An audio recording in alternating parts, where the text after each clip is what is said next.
7h-10h sur Radio Courtoisie, suivez la ligne droite. Bonjour à tous. Alors c'est un plaisir pour moi d'accueillir Alexandre Mindel, qui est journaliste, reporter et qui couvre la campagne présidentielle américaine pour le Journal du Dimanche.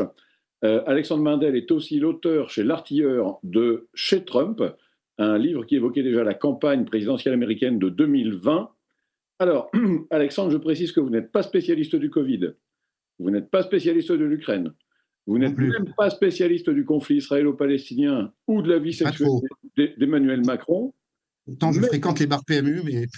Eh bien, c'est déjà un début. Voilà. Mais pour ceux, en tout cas, qui se demanderaient de quoi, dans ce cas, vous pouvez bien être spécialiste, je précise, je les rassure, donc vous suivez l'actualité américaine et vous y accumulez les voyages depuis une quinzaine d'années.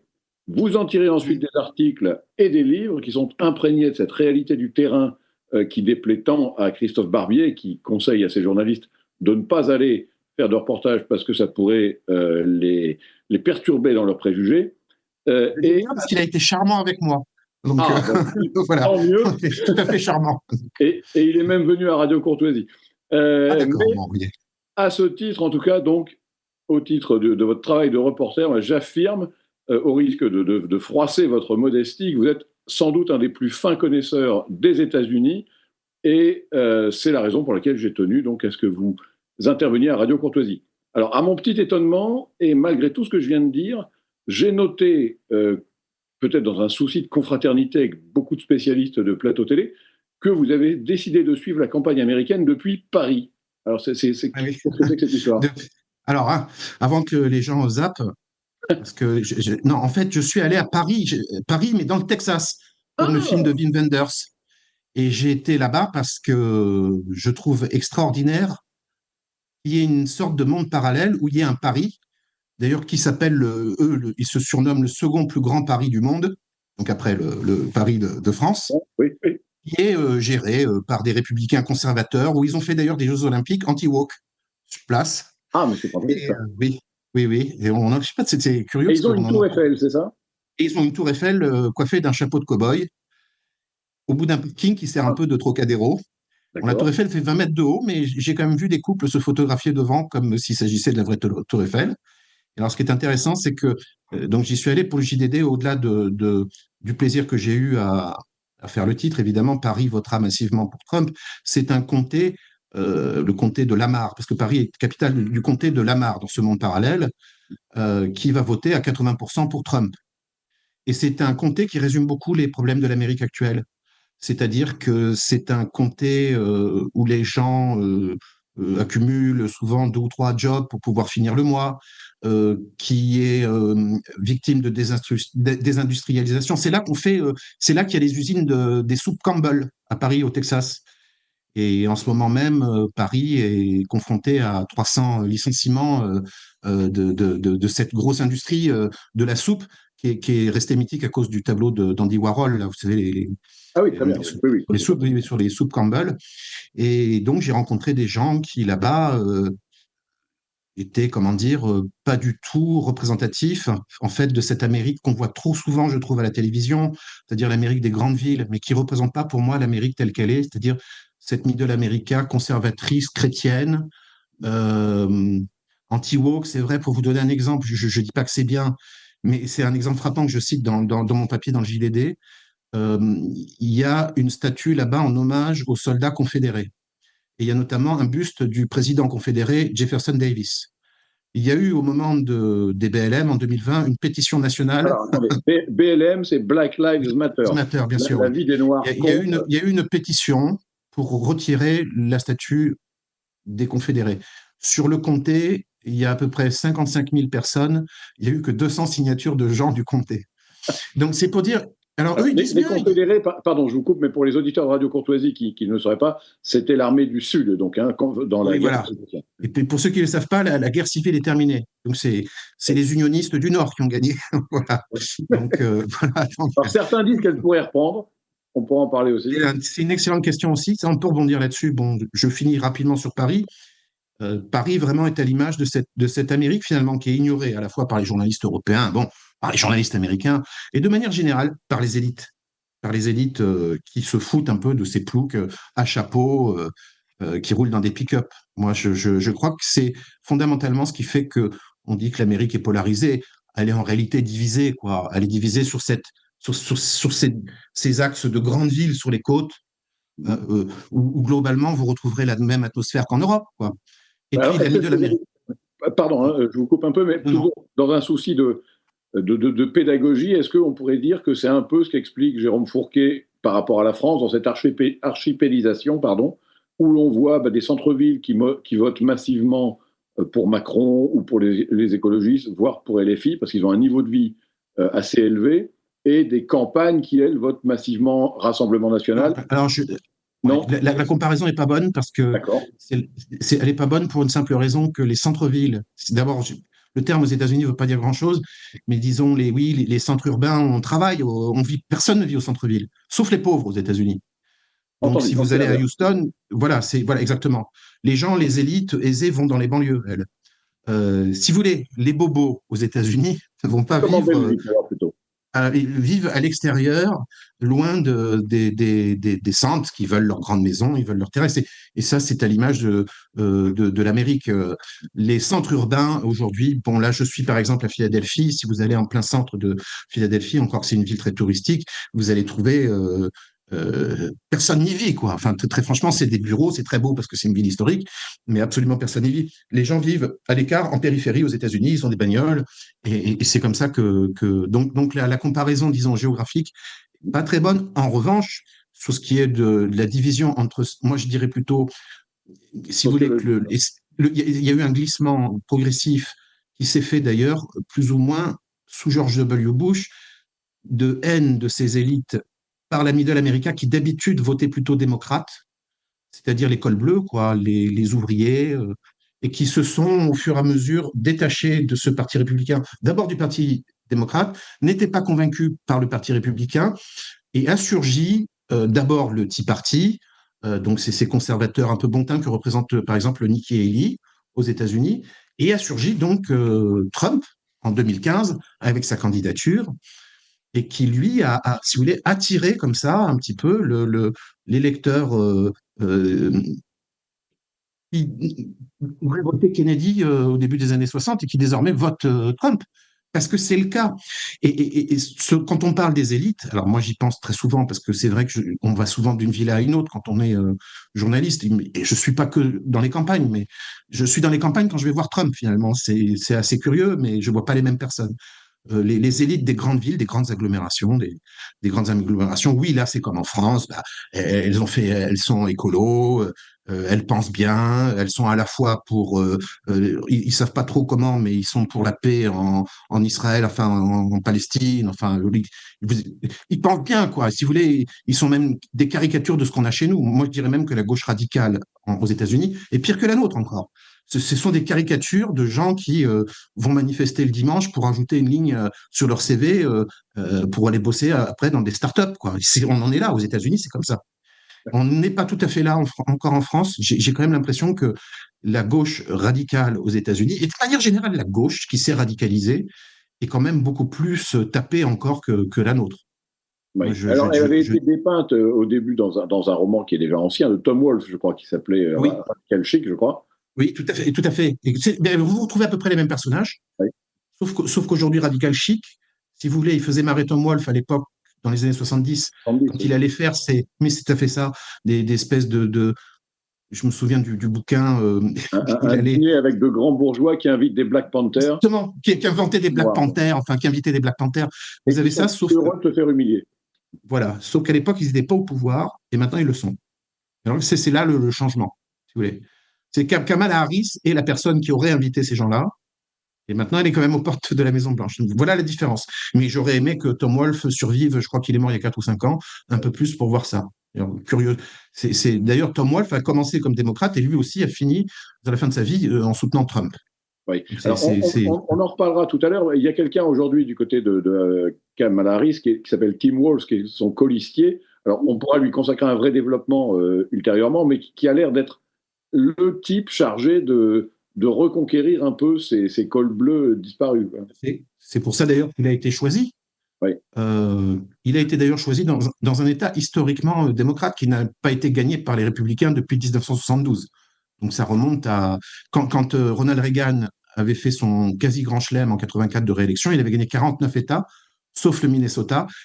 Et le Minnesota, c'est vrai qu'il était à l'époque gouverné par Walter Mondale, qui était le candidat en 84 contre Reagan. Donc Kamala Harris a choisi, non, moi, enfin, tout le monde pensait qu'elle choisirait Josh Shapiro, qui est le candidat, qui est le gouverneur de Pennsylvanie, où je me trouve actuellement, en jouant la sécurité sur un État clé. Ici, la Pennsylvanie, on va en entendre parler pendant des semaines.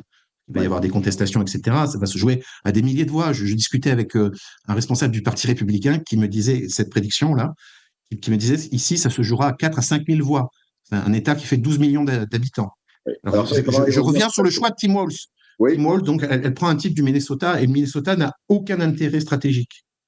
C'est-à-dire que ce n'est pas un État qui, de mon point de vue, c'est pas 52 ans après la dernière fois qu'ils ont voté pour un républicain que tout d'un coup, alors que Tim Walz est le gouverneur démocrate de leur État, et les gens du Minnesota vont se dire tiens, on va essayer Trump. C'est pas possible. D'autant que le Minnesota, en réalité, c'est faussement rural, puisque vous avez une agglomération de Minneapolis qui fait 3,5 millions d'habitants, soit 50% de la population totale du Minnesota. Donc, elle prend ce type parce que c'est un chasseur, parce qu'il a le look du papy, parce que c'est un ancien coach de football américain. Et la politique aux États-Unis, c'est presque aussi con que ça. Il faut regarder un peu ce que sont les élections locales. C'est bonjour, j'aime ma femme, je vais à l'église et je joue au baseball. Et je vous jure que c'est vraiment le niveau des publicités politiques aux États-Unis. Tim Walz représente à l'échelle de toute la nation américaine ce type qui dit j'aime ma femme, j'ai 2 gosses, je vais à l'église, j'ai un flingue. Et voilà ce qui peut-être manquait à Kamala Harris, qui, elle, représente un peu ces élites enfin même pas un peu, qui représente beaucoup ces élites de la côte ouest. Elle est de la région de San Francisco, qui ont d'ailleurs fait leurs études, elle, en l'occurrence, à la Howard University, qui est une université d'élite pour les Noirs à Washington. Donc, pour contrebalancer ça, on va voir si c'est un choix malin mardi. Hein. Oui. Justement, Alexandre Mandel, donc, je rappelle que vous êtes le grand reporter envoyé spécial aux États-Unis par le JDD, donc le journal du dimanche. Et vous êtes avec nous à Radio Courtoisie pour parler de ces élections. Il y a un point essentiel quand même, c'est comment se passe une élection présidentielle américaine, parce que je pense que pour beaucoup de gens en France, c'est parfaitement... Se passe au pluriel. Oui, se passe au pluriel, exactement. Oui. Parce que c'est différent d'un État à un autre, oui. Alors, est-ce que vous pouvez nous dire un peu ce qui change du scrutin uninominal à 2 tours? C'est dommage que si j'avais su, j'aurais apporté. J'ai un bulletin comme quoi tout le monde peut s'en servir. Hein. Ouais. J'ai un bulletin. Non, mais c'est pour vous dire que si je voulais frauder, j'irais le balancer dans une boîte aux lettres dédiée à ça. Parce que j'ai un bulletin chez moi, d'ailleurs écrit en anglais et en espagnol. Donc les bulletins sont à peu près grands comme ça. Je ne sais pas si on voit à la caméra. Enfin, oui. Grand comme ça, enfin même plus grand. Ça peut prendre beaucoup de temps. Alors, suivant les États, vous avez un sénateur à élire. Là, il y a un peu plus d'un tiers des sénateurs à élire. Il y a un tiers plus la moitié de la Chambre basse et un tiers. Ah non, pas la moitié de la Chambre basse, la totalité de la Chambre basse. La totalité, ah bon. La totalité.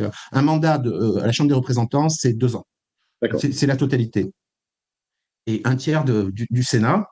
Et puis, vous avez les élections locales en même temps. Donc, bon, vous avez le shérif, le procureur de district, mais aussi le procureur de l'État. Vous avez, ça dépend vraiment de la configuration des élections, le conseil municipal, mais aussi le conseil d'administration des écoles, etc., etc., etc. Suivant les États, ça varie parce que les élections, un référendum, ça peut être êtes-vous pour ou contre la dépénalisation du cannabis. Et il y a à peu près sur tout un... Et puis, évidemment, quel est votre choix pour la présidentielle?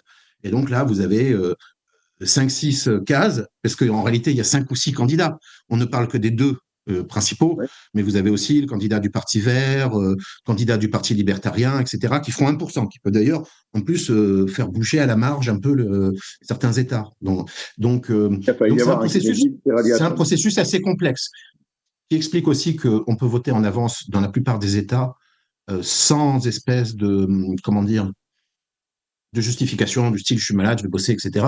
Donc très souvent, là, en Pennsylvanie, c'est clos depuis hier, les votes par avance. Là, maintenant, vous pourrez que voter le jour même, pour éviter les queues, et aussi parce que c'est très long. Les gens restent derrière leur petite cabine, on dirait des petites cabines on dirait des guichets de retrait automatique d'argent. Les gens, ils restent pendant des plombes à se dire non, lui, je l'aime pas comme shérif, c'est un con. Lui, il a dit du mal de ma femme en 2022, donc je peux pas le blairer, donc je vais le mettre ça. Je vais voter démocrate, mais pour emmerder mes voisins, je vais voter quand même républicain pour ce type-là. Donc, ça fait des combinaisons pas possibles où vous avez en fait juste à, pas cocher, mais à entourer, si vous voulez, pas entourer, à colorier un rond à chaque fois. Alors après, c'est le processus fait que ces bulletins qui sont grands comme ça sont lus ensuite par des machines, ces fameuses machines qui font après la joie des journalistes, disons, qui essayent de couvrir, parce que je pense qu'on aura à le couvrir aussi, ces histoires complexes de fraude, Absolument. d'identification probable, même d'erreurs parfois, ou de perte de bulletins. Donc oui, c'est un truc extrêmement complexe. Et puis par ailleurs, la plupart des États, vous pouvez aller voter sans carte d'identité. Alors ça donne c'est n'importe quoi. Vous allez voter avec votre carte de bibliothèque. Enfin, c'est n'importe quoi. Il n'y a pas de carte d'identité aux États-Unis. Donc comme la plupart des Américains n'ont pas de passeport, ils viennent avec leur permis de conduire, parce que la plupart ont un permis de conduire. La plupart du temps, c'est quand même ils montent le permis de conduire. Mais vous avez à la grande époque des vidéoclubs, maintenant il n'y en a plus, des gens qui allaient voter avec leur carte de vidéoclub. Donc, alors, imaginons que vous voyez c'est toujours la réalité.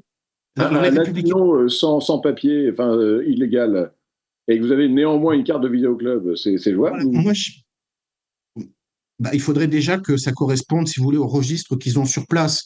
Mais si c'est un homonyme, oui. S'il y a un homonyme et qu'il ne se déplace pas, s'il y a un, j'en sais rien, attention, c'est pas du tout, je dis ça, un latino, en plus, il n'y a pas que des latinos chez les migrants. Attention, la plupart des migrants qui traversent en ce moment la frontière, c'est plutôt des musulmans des pays du Moyen-Orient et d'Afrique. Donc, mais imaginons un latino qui vient du Honduras et qui s'appelle Manuel Lopez. Disons qu'il aura plus l'air d'un Américain potentiel qu'un Africain qui déboule. Non, parce qu'il y a des Afro-Américains, mais donc, oui, il pourrait, s'il a un homonyme, en effet, venir avec une carte, etc. Bon, moi, attention, hein, je le dis vraiment fermement, je ne crois pas du tout à ces histoires-là. Elles n'ont pas été prouvées, et pas une seule fois, par des juges, par ailleurs, nommés pour la plupart sous Trump, et qui ne sont pas tendres avec les démocrates en général. Qu'il puisse y avoir des fraudes, c'est tout à fait possible. D'ailleurs, il y en a. Qu'elle puisse faire basculer l'élection, c'est toute la question qu'on va se poser. Parce que, imaginons, on va prendre un exemple con. L'exemple actuel de la Pennsylvanie, où on me dit que ça va se jouer à 5-6 000 voix. Si ça porte évidemment, s'il y a 5 ou 6 000 bulletins qui ont disparu curieusement dans la nature, dans un camp, en défaveur d'un camp ou d'un autre, parce que ça peut arriver pour Kamala Harris, toutes les équipes juridiques des candidats auront tout intérêt à contester. Aujourd'hui, et les gens ont la mémoire courte quand même, on dit oui, Trump dit déjà que ça va être de la triche. Mais écoutez, les gens oublient qu'en 2000, ça s'est passé comme ça entre Al Gore et George W. Bush, à 600 voix près en Floride, juste sur la Floride, qui à l'époque était un État clé. Et que c'est la Cour suprême au dernier moment, en décembre, un mois avant la prestation de serment au Capitole, qui a choisi. La seule différence, c'est qu'à l'époque, les candidats étaient civilisés, ne se foutaient pas sur la gueule, et les supporters n'allaient pas brûler, je ne sais rien, des poubelles devant le Capitole habillés en bison. C'est la seule différence, mais ça existait. Ça existait aussi entre Kennedy et Nixon, 1960, était une élection de fraude. Les démocrates bourraient les urnes. C'est connu. Bon, on dit même que Kennedy avait gagné avec le soutien de la mafia. Peut-être, mais en tout cas, c'était pas net et c'était très serré. Donc, donner l'impression que c'est nouveau, c'est parce que il y a le côté un peu, c'est vrai, violent verbalement de Trump, mais ce qui se passe verbalement de violent, c'est exactement ce qui s'est passé en 2000, je vous dis, sans les peaux de bison, quoi. Oui. Vous voyez, donc, est-ce qu'il y aura des fraudes? Je n'en sais rien. Il y a pour l'instant, c'est vrai, des contestations sur déjà un paquet de bulletins perdus en Pennsylvanie. J'ai vu que le comté de Maricopa, qui est le 4e plus grand comté, plus peuplé des États-Unis, donc en fait, toute l'agglomération de Phoenix, en Arizona, État clé, qui va se jouer aussi à des milliers de voix. Et les autorités du comté ont déjà dit qu'elles ne publieraient le résultat du comté de Maricopa que 10 jours après. D'accord. Je veux dire, je dis à vos auditeurs, si l'élection est serrée... C'est pas le 6 novembre qu'on aura les résultats. Alors si, peut-être, parce qu'il y a quand même des sondages de sortie des urnes et qu'on sait que si la différence est flagrante, il n'y aura pas de contestation possible. Mais si ce n'est pas flagrant, Et Ça si ne c'est à s'annonce des pas milliers de flagrant. voix, et si c'est comme en 2020, si c'est comme en 2000, et rebelote. Voilà. Mais si c'est comme en 2016, ce qui est possible, Trump peut tout à fait se déclarer vainqueur à 1 heure du matin, heure américaine, c'est-à-dire 7 heures du matin, heure française. Alors, il y a également la question des grands électeurs. Alors, est-ce que vous pouvez expliquer ça un peu donc, pour les auditeurs français? Si vous voulez, vous ne désignez pas directement, enfin, sur les bulletins, il n'y a pas marqué Monsieur John machin truc, grand électeur. Le grand électeur, en fait, c'est quelqu'un qui, enfin, ce sont des gens désignés par les partis pour, dans chaque État pour voter ensuite. C'est eux qui ont le vote direct en réalité. Sur les bulletins classiques, enfin pas classiques, de tous les bulletins de l'élection présidentielle, vous votez quand même nominalement pour les personnes. Il n'y a pas marqué, si vous voulez, grand électeur machin représentant Donald Trump ou grande électrice machine représentant Kamala Harris. Vous votez directement. Alors, le système, en revanche, du collège électoral, c'est un système intéressant qu'on comprend mal en France. C'est un système de pondération, en réalité, qui permet. Alors, alors le gros avantage du collège électoral, ou disons là, c'est qu'il permet d'éviter de faire une campagne qui soit uniquement désignée dans les zones densément peuplées. Parce qu'il suffirait aux candidats, et spécialement aux démocrates, de ne faire, si c'était un vote comme chez nous, populaire, etc., vous faites 50,1% des voix et boum, vous êtes président. Et alors à ce moment-là, il faudrait faire campagne dans les 10 plus grandes villes du pays, qui sont toutes démocrates. La première grande ville républicaine, c'est Fort Worth au Texas, et c'est la 13e ville du pays. Donc vous faites candidat. C'est bon, vous êtes élu. Voilà. Faites pas campagne, vous allez dans les grandes villes, vous allez à Los Angeles, à New York, et vous partez, vous êtes élu. Alors, ce système permet en revanche de donner un peu plus de poids à des États où il n'y aurait pas forcément, si vous voulez, d'intérêt à aller faire une campagne. Je pense à l'Iowa, je pense à l'Ohio. C'est un système de pondération. Le gros désavantage, c'est qu'en effet, je peux comprendre la frustration des Américains qui se disent, mais bordel, je discutais, j'étais au Texas, donc à Paris, et je discutais avec un républicain. Mais je ne devrais pas dire son nom parce qu'il hésitait encore à voter Trump. Non, non, il a voté Trump, il m'a dit. Mais bon, il m'a dit, de toute façon, il me dit, mais qu'est-ce que ça peut faire? Il me dit que j'ai voté Trump ou pas. Parce qu'il me dit, moi, dans mon État, il n'y a pas de suspense. Ils voteront Trump. Ce qui est le gros défaut de ce système, c'est que ça va être les Amish de Pennsylvanie qui vont décider de l'élection. Et c'est pas terminé. Ça va être les femmes de banlieue, de la grande banlieue d'Atlanta, qui vont décider de l'élection. Donc finalement, vous anticipez mes questions, Alexandre, Madel. Ça réduit tout ça à une espèce de campagne où chacun des candidats vient s'adresser de manière très segmentée. Imaginez un peu une élection en France où on se dirait bon sang, je vais perdre la région Auvergne. Je vais alors attendez, je vais juste m'adresser aux gens du Cantal, mais uniquement aux producteurs de tel fromage, et vous faites ting chez eux, alors qu'il y a 1500 personnes. Ben, ils en sont là aux États-Unis. Ils en Et sont alors, là. il n'y a pas que les Amis, donc il y a aussi des Noirs apparemment qui pourraient ne pas voter démocrate. Il y a également des Indiens. Les Indiens, je ne sais pas, parce que ce n'est pas une population qui vote. Il faut être honnête, les Native Americans, non, ils ne participent pas, ils ont leur propre bureau d'affaires indiennes, ils ont l'administration de leur propre territoire. Aucun intérêt pour eux. Alors, j'ai vu, un de vos collègues du Figaro disait que les Indiens Navarro, donc, ouais. allaient voter traditionnellement démocrate, mais étaient tentés par les républicains aujourd'hui.